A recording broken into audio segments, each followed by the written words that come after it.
ধূমপান করে সালাত আদায় করতে গেলে কি সালাত কবুল হবে? সালাত কবুল হবে, কারণ আপনি সালাতের আহকাম, আরকান, শুরুত সবগুলো রক্ষা করেছেন। ধূমপান করেছেন, এটা মহাপাপ, এটা কবিরা গুনাহ, ধূমপান হারাম। যে কারণে হারাম, তার এক নম্বর কারণ হচ্ছে ধূমপান মানুষকে মৃত্যু ঘটায়। এটা এখন এটা সংবিধিবদ্ধ সতর্কীকরণ এবং এটা সত্য ঘটনা, এবং আল্লাহ তাআলা বলেছেন ওয়ালা তাকতুলু আনফুসাকুম ইন্নাল্লাহা কানা বিকুম রাহিমা। দ্বিতীয় যে কারণে হারাম তা হচ্ছে এটা ক্ষতিকর।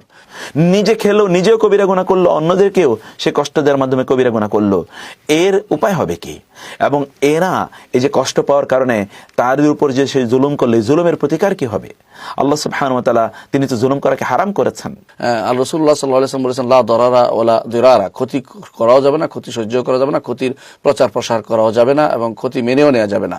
এই জন্য ক্ষতি জিনিসটা এটা গ্রহণ করা যাবে না। 3 নম্বর যে কারণে হারাম তা হচ্ছে এটা খাবিস, এবং আল্লাহ তাআলা কোরআনে কারীমে বলেছেন ও ইউহারুমু আলাইহিমুল খাবায়েস, নবী তোমাদের জন্য খবিস জিনিস হারাম করেন। চতুর্থ যে কারণে হারাম তা হচ্ছে এটা ইসরাফ এবং বাড়াবাড়ি এবং সীমা লঙ্ঘন, বেহুদা খরচ করা। এবং আল্লাহ তাআলা কোরআনে কারীমে বলেছেন ইনাল মুবাযযিরিনা কানু ইখওয়ানা শায়াতিন ওয়া কানা শায়তানু রাব্বিকা কাফুরা, যে শয়তানের কাজ হচ্ছে বেশি বা বেহুদা খরচ করা।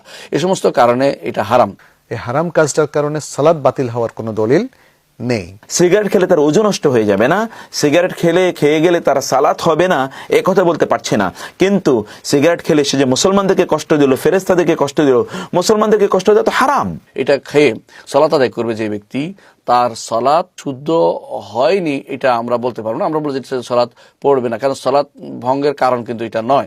তার মানে আমি এর কথা বলছি না তাইলে ধূমপান আপনি চালিয়ে যান আর সালাতও চালিয়ে যান, এটা বলা উদ্দেশ্য নয়।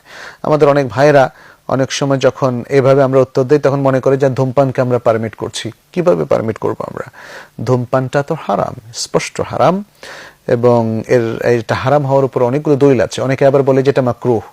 আসলে বর্তমান বিশ্বের মুহাক্কিক উলামায়ে কেরাম প্রায় সবাই এটাকে হারাম বলেছেন, এবং এখানে দলিল হচ্ছে দলিলুল ইস্তিকরা।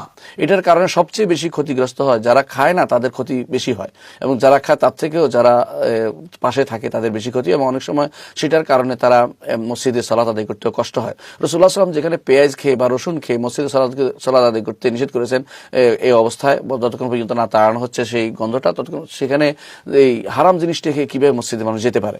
আল্লাহ রাসূল সাল্লাল্লাহু আলাইহি ওয়াসাল্লাম আমাদেরকে নির্দেশ প্রদান করেছেন আমরা যাতে পেঁয়াজ এটা খেয়ে যাতে আমরা মসজিদে না যাই। কারণ রাসূল বলেছেন মানুষ যার মাধ্যমে কষ্ট পায়, ফেরেশতারাও তার মাধ্যমে কষ্ট পায়। আপনি পেঁয়াজ খেলে মানুষ কষ্ট পাবে, ফেরেশতারা কষ্ট পাবে, এই জন্যে আপনি পেঁয়াজ খেয়ে যেতে পারেন না। তাইলে সিগারেট খেয়ে গেলে এইটা কি পেঁয়াজের চেয়ে ভালো? পেঁয়াজের চেয়ে তো 1000 কোটি গুণ খারাপ। এমনি তো জিনিসটা হারাম, তার মধ্যে প্রচন্ড দুর্গন্ধ। এই দুর্গন্ধে তো ওই ব্যক্তির কাছে ফেরেশতা এবং কোনো মানুষ থাকতে পারবে, গোটাই শয়তান চারপাশে ঘোরাফেরা করবে।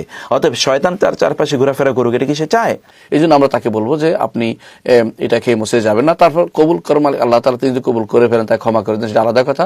তাকে নিষেধ করতে হবে যে মানুষ যেন কষ্ট না দেয়, এটা নিষেধ করতে হবে। মানুষ সে যেন পরিচ্ছন্ন হয়ে এবং অজু করে ভালো পরিচ্ছন্ন হয়ে যেন সালাত আদায় করতে যায়, এটা যেন করে। আমরা মানুষকে সাবধান করবো ইনশাআল্লাহ। তো যেহেতু আমরা দলিলগুলোর ব্যাখ্যা বিশ্লেষণ করছি না, সে কথা এখানে বলার কোনো প্রয়োজন নেই। তবে ধূমপান সালাত ভঙ্গকারী নয়, এবং ধূমপান করলে সালাত কবুল হবে না এমন কোনো কিছু নেই। এই জন্য আপনারা এটা করবেন না। এটা করার আগে আল্লাহ সুবহানাহু ওয়া তাআলাকে ভয় পান। যে আগুন আপনি মুখে নিলেন, ওই আগুনই শেষ পর্যন্ত কিয়ামতের ময়দানে আপনার সঙ্গী হয়ে যায় কিনা মহান আল্লাহ সুবহানাহু ওয়া তাআলা ভালো জানেন।